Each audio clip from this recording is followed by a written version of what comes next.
Hi guys, it's Linora. Welcome to my channel. And on Live Love Live, I love bringing in people with inspiring stories. And today I'm so excited, okay, because she's someone who has really impacted my life, and she has gone through a number of things in her life too, which I want to share with you. It's my mama bear, Sarah Lian, actress, entrepreneur, visionarist. What else am I missing? Anything else? I think that's pretty much what it covers. 3 things. That's good. That's all she needs. Okay, now it is a known fact that in the entertainment scene, you're gonna go through all kinds of people and situations, and I think the one that you really hit with is rejection, and the word no a lot. When was the first time you ever got rejected? I've never been rejected. Wow. No, just kidding. No. Yeah, I think ever since I auditioned, I think my first audition I had a no was for Air Canada, and I was 11 years old, and it was a scene of a kid with a teddy bear and holding the teddy bear, and I went for the audition, and then I went for the callback, but I didn't end up getting the job. Oh, dang it, 11 years old already. That was your first... Yeah. No, I can imagine that, because I remember when I was younger and I also went through auditions, it really ate at me. By the way, if you can hear birds tweeting, it's because I'm actually at Sarah's house. And that's how I love my house, so I can hear birds and nature all in one. It's very naturey. What was the most painful no you ever got? Oh, gosh. Oh, this no was the worst. I had sent in an audition tape from Toronto to Montreal, and then it got to LA, and then it got to New Zealand, and then and I sent in one tape, and they loved it, and it was great. And then they made some more adjustments, and they said send in another tape, which I did, and they loved.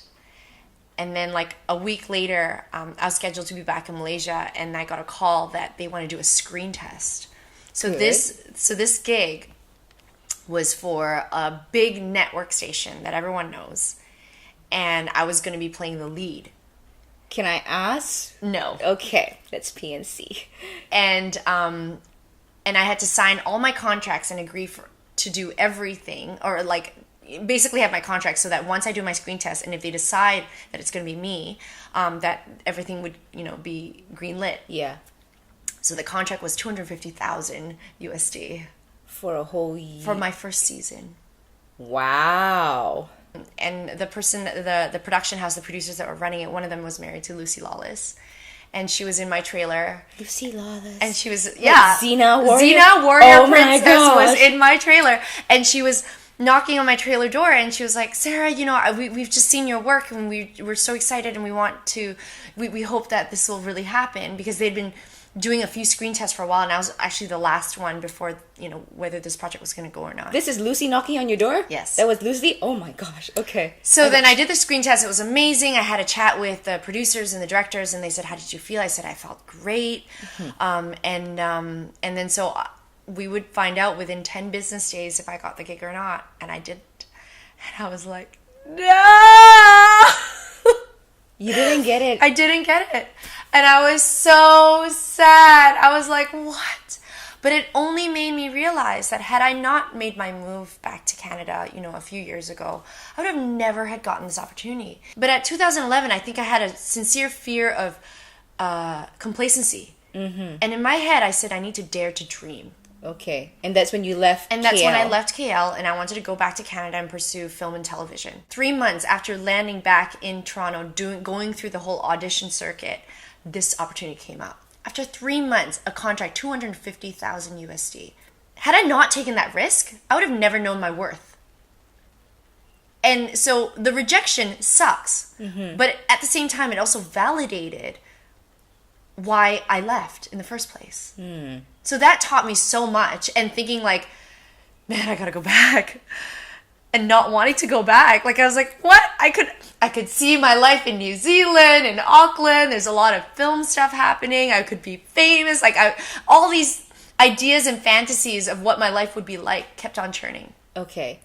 But when you're faced with rejection, you go back and you're like, I don't ever want this to happen again. How do I keep improving myself? You know? And so that taught me a lot. Taught me to be humble, taught me to be resilient. Okay. It taught me to really focus and think about like how I can improve myself. Who was the person you turned to at your lowest point? Could be for anything, could be career, could be... My friends. I mean, my friends that ground me, my friends that have been there from the beginning, even my family. My family's always been incredibly supportive and excited. I think in any Asian family, nobody wants their child to get into an industry that's so fickle, that's based on looks, right? And I can completely understand that because life is much more than that. Yeah. But I think when you decide that you want to be a part of the entertainment industry, you have a job to look good, to speak well, to, adapt, to have great skills, because you are that tipping point. You are that person on the cover of the magazine that no one ever thinks that they'll ever be on. You have that job to fulfill. And if that is in line with who you are, then it's great. But if it's not, that's not a job that you want. That's not a career that you want to build. My friends ground me because they've known me since, I was just chicken high school, or meet my friends at summer before all my careers. So they know me from before all this ever happened in my life. Coming back to also to where that big job that you did not get, right? Yeah. I'm sure that must have been a terrible blow on you because you're a gorgeous, independent, smart woman.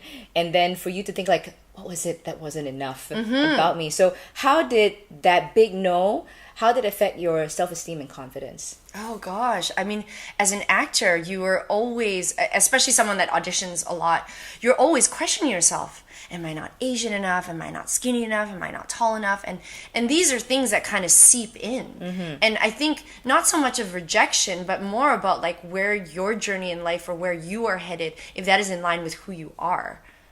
And what I say is maybe I can only really comment about the entertainment industry. And like I said, you're always going to be questioning yourself. And if you can't handle it, or if that stresses you out, or the fact that people are going to say things about you, or people are going to hate you the moment they see you, or not like a role that you do, or challenge your skill, like that's not what you should be doing. How do you hone that? How do you stay positive? Because that's what you're saying. You have to be so grounded with yourself, right?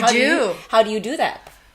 For me, I really rely back on surrounding myself with people that I know love me no matter what. I think when you have that kind of foundation or solid platform of friendship or support, that allows you to sort of permeate in other ways. What have you learned from all these hard times in the entertainment industry? If you could take away something, and what would that be? That everything in life teaches you a lesson. That everything allows you to be ready for your next moment, And I wrote this thing on my blog ages ago, but it was about being ready yesterday. That when people hire you for a job or an interview or for a photo shoot or whatever, they want you to be able to perform.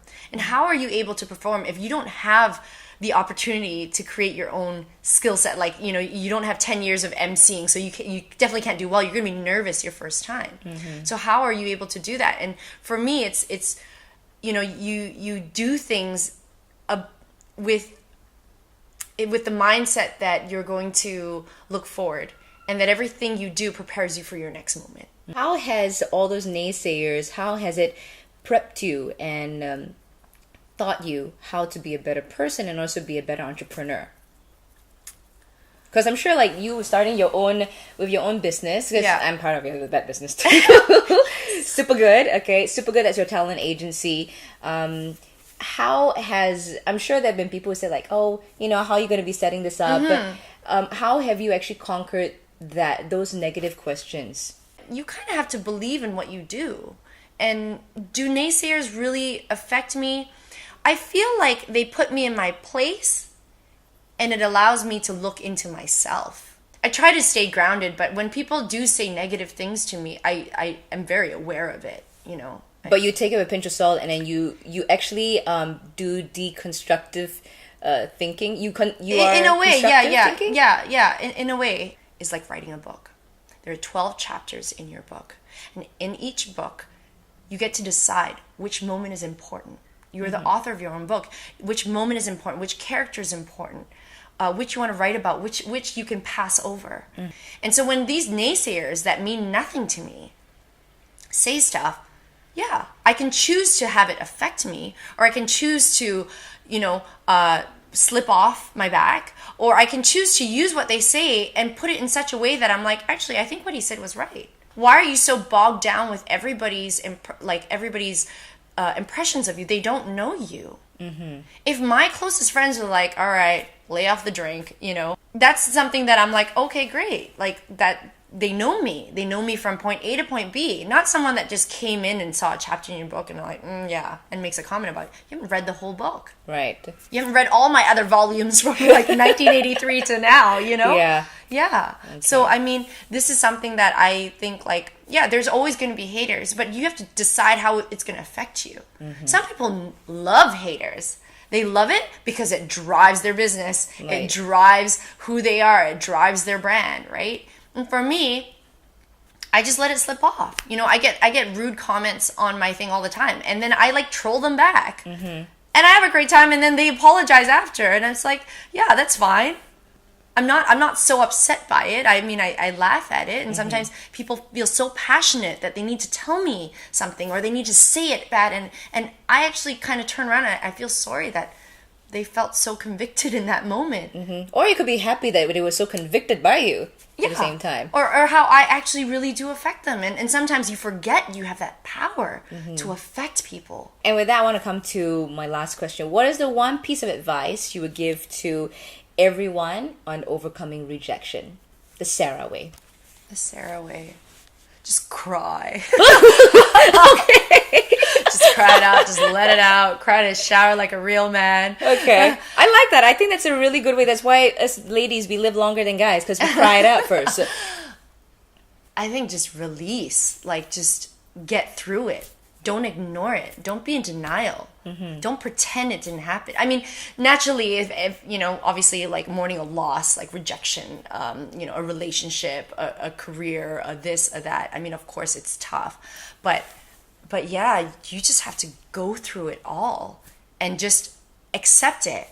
So you would use the same method of just going through it, accepting it, even if it's a rejection for work or relationship. Yeah, absolutely.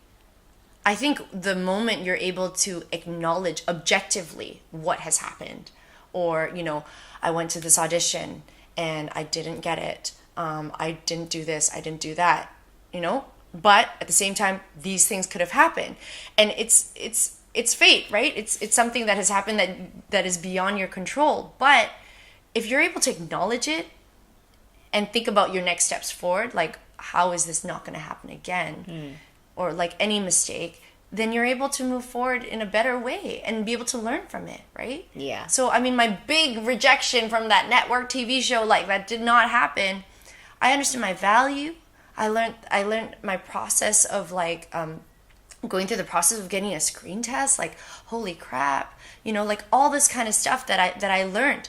And maybe that will never happen again, or maybe it will, maybe it won't. But, it was such a beautiful experience that, like, that was not a bad thing. And the more, with a lot of entrepreneurs, that people want to fail fast. They want to learn that this didn't work or that didn't work, and then they want to keep going through it. And I feel like that's just the best way to learn more about yourself. Through failing. Yeah. And through rejection. Through rejection. You learn so much about yourself. And, people get stuck at that rejection, but don't get stuck at it. Move past it. Move forward, and learn from it. Just don't get stuck. So for anyone who would like to do a motivational hearing workshop, Sarah's available. Great. Those were really good tips on how to overcome stuff. And I know you have helped me quite a number of times whenever I feel at my lowest points. And now I want to put you at a high point because we've been going through all that. I want to put you through my Linora radio hit quiz. Okay.